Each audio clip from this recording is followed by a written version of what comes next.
دنیا سے تعلق قائم کرنا اور کتنا تعلق قائم کرنا ہے، اس بیانیے کو سامنے لانے کے لیے خدائے کریم کی طرف سے یہ آیت بہت بنیادی حیثیت رکھتی ہے۔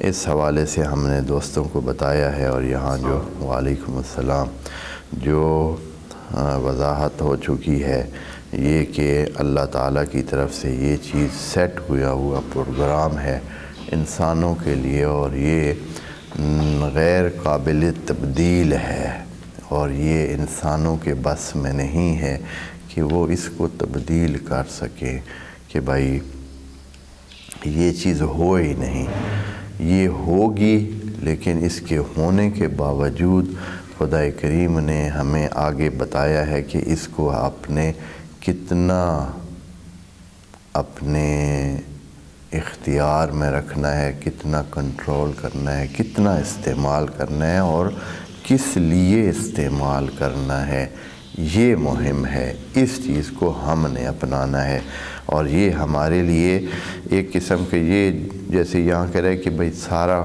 آپ کے لیے، آپ کے آزمانے کے لیے، آپ کو ٹیسٹ کرنے کے لیے، آپ کو ایک خاص قسم کی کیفیت کے درجات دینے کے لیے آپ کے لیے سارا سٹیج بنا دیا گیا ہے۔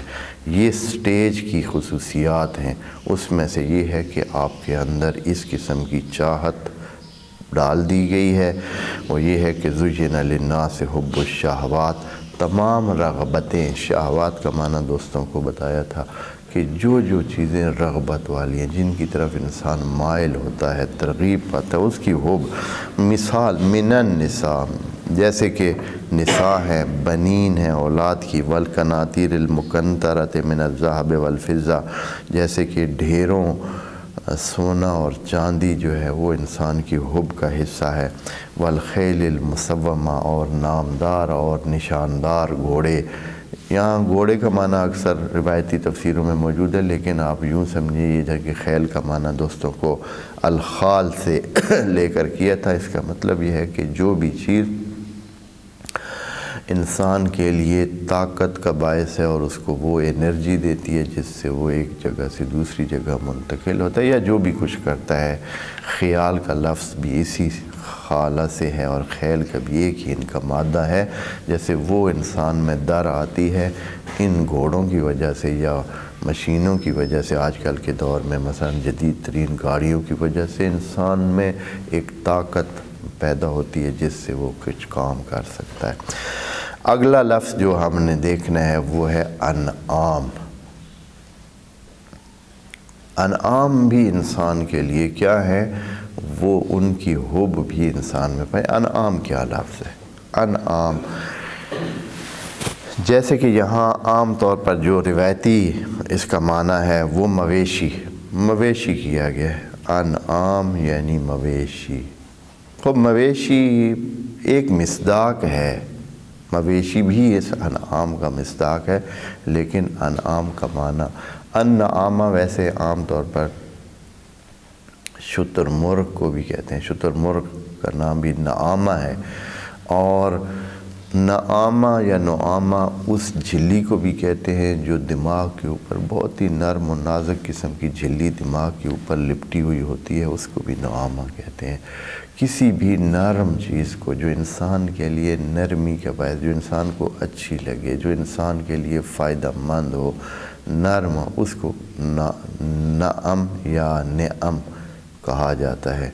اور اسی سے پھر جو ہے وہ چونکہ یہ حیوانات، یہ مویشی جو گھریلو مویشی ہوتے ہیں، جو رائی ہوتے ہیں، رائی یعنی چرنے والے جو مویشی ہیں، یہ سارے کے سارے کیا ہیں؟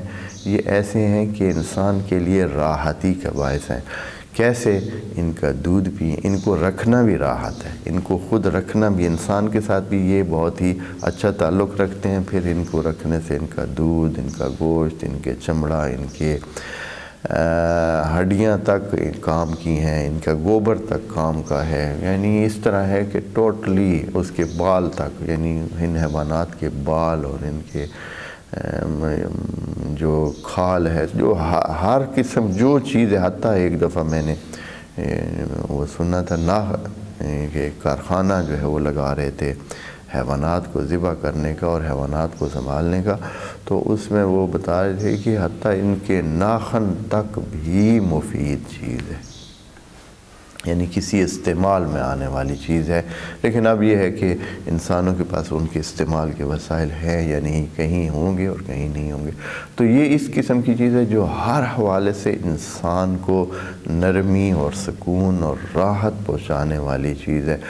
اس لیے انعام کا نام پھر نعم سے پھر انعام جو ہے وہ ان حیوانات کو بول دیا گیا ہے، وَإِلَّا انعام سے مراد، اور نعمت بھی اسی لیے نعمت ہوتی ہے کہ وہ کہ انسان کو کیا پہنچاتی ہے؟ راحت پہنچاتی ہے۔ کوئی بھی نعمت اللہ کی طرف سے وہ یہ لفظ بھی اسی مادہ سے ہے جس سے نعمت ہے۔ تو یہ سارے الفاظ ذرا ان کو دیکھا کریں کہ یعنی وہی لفظ ہوتا ہے، دوسری جگہ اس کا محدود معنی کیسے ہم لے لیتے ہیں۔ جیسے مثلا نعمت ہے، اس کا یہ جمع کا لفظ ہے نا، تو ہم کیوں اس کو محدود کر دیتے ہیں؟ استعمال میں ممکن ہے کہ عرب لسان عرب میں ان کو محدود معنی دیتے ہوں، لیکن قرآن عرب کی لسان میں نہیں ہے، یہ قرآن عربی مبین میں، لسان عربی مبین۔ اصل عربی کو ہم نے دیکھنا ہے، اصل عربی کو دیکھنا ہے کہ اصل عربی میں اس کا کیا معنی ہے۔ ہاں ممکن ہے کہ ایک خاص طائفے میں ایک خاص معنی ایک لفظ کو دے دیا گیا ہے، تو ہم نے وہ نہیں لینا، کیونکہ ہو سکتا ہے کہ ایک لفظ بہت ایک خاص جگہ اس معنی میں استعمال ہوتا ہے، جبکہ اس کا عام معنی بہت اور ہے، اس کا معنی جو ہے وہ وسیع تر ہے، بہت وسیع تر ہے، لیکن اس کا معنی جو لیا جاتا ہے وہ یہ، جیسے مثال کے طور پر ابھی آپ دوستوں کو سمجھانے کے لیے تاکہ ذہن قریب ہے، جیسے موبائل کا لفظ ہے۔ اب موبائل کا لفظ جو ہے، ابھی آپ اگر موبائل بولیں تو جہاں بھی موبائل بولیں زیادہ تر جگہوں بعض جگہوں پہ اس کا نام موبائل نہیں ہے، بعض جگہوں پہ اس کو سیل کہتے ہیں، بعض جگہ اس کو کوئی اور نام دیتے ہیں، بعض جگہ، لیکن موبائل کا معنی اصل میں کیا ہے؟ موبائل یعنی متحرک چیز، کوئی بھی چلنے والی چیز ہے اس کو موبائل کہتے ہیں۔ جیسے پہلے کیا تھا؟ آٹو موبائل یعنی گاڑی، یعنی جو چلنے والی ہے وہ آٹو موبائل ہے، یعنی خود سے چلنے والا۔ آٹو کا مطلب ہوتا ہے خود بخود، اور موبائل یعنی چلنا، خود بخود چلنے والی۔ اب بعد میں آیا سیلف، یہ موبائل فون تھا، اصل میں لفظ تھا موبائل فون، متحرک فون کیا ہوتا ہے؟ فون بھی اصل میں ایسے ہی، فون کو بھی ابھی فون جب بولیں تو اس کا معنی کیا لیا جاتا ہے؟ فون کا معنی بھی یہ لیا جاتا ہے کہ یعنی یہی جس پہ دور سے بیٹھ کر بات ہوتی ہے، ہاں، لیکن اصل فون کا لفظ اس کا معنی تھا، اصل اس انگریزی میں یا جو اس کی لیٹن اس کا مین مرکزی وہ ہے جذر ہے، یا اس کا جو اصلی مادہ ہے، اس میں اس کو فون یعنی آواز، اور پھر اس میں تھا ٹیلی بھی اس پہ لگا ہوا تھا۔ ٹیلی کا مطلب ہوتا تھا دور، فون دور سے آواز، ٹیلی فون، ہاں، ٹیلی یعنی دور سے، فون یعنی آواز، تو اس کی وجہ سے اس کو ٹیلی فون کہا جاتا تھا۔ پھر اب جب فون کہا جائے تو اب اس سے صرف کون لیتا ہے آواز کا معنی؟ اس سے سارے کیا مراد لیتے ہیں؟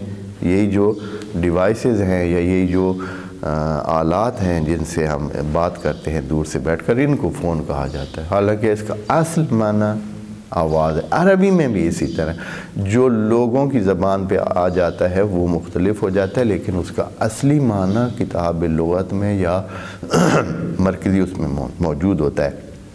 اور اس کا ایک نقصان یہ ہوتا ہے کہ ہر قبیلہ اس کو اپنے اس کا جو انہوں نے استعمال رکھا ہوا ہے وہ معنی لے لیتے ہیں، اور وہ یہ حد محدود ہے۔ ابھی یہی ہمارے قرآن کے ساتھ بھی یہی زیادہ تر یہ ہوا ہے کہ ابتدائی لوگوں کے ذہن میں جو معنی اس کا رائج تھا، وسیع معنی سے ہٹ کر جو معنی رائج تھا، مثلا اس وقت انعام کن کو کہتے تھے؟ مویشیوں کو ہی، صرف مویشیوں کو کہتے تھے، تو اس لیے اس کا معنی مویشی ہی ہو گیا، حالانکہ یہ لسان العرب ہے۔ لوگوں کی زبان ہے، جبکہ قرآن لوگوں کی اس رائج زبان میں نہیں، عربی مبین میں، یعنی اللہ فرما رہا ہے کہ اس کو عربی مبین میں دیکھیں۔ عربی مبین میں دیکھیں گے تو سارے قبائل جو ہے اس کو مانیں گے، اس لیے کہ وہ عربی، وہ تو اصلی معنی ہے، وہ تو سب کے لیے، وہ عمومی معنی ہے۔ تو بہرحال یہاں بھی اسی طرح، انعام بھی اسی طرح، ہر چیز جو انسان کو راحتی پہنچاتی ہے اس کا ایک مصداق یہ بھی ہے، تو یہ بھی لے دیا جائے۔ یہ نہیں کہ یہ اب نکل جائے گا، یہ نکل نہیں جائے گا، یہ بھی شامل رہے گا، لیکن میرا مطلب یہ ہے کہ تھوڑا سا اس کو وسیع تر معنی لینا چاہیے۔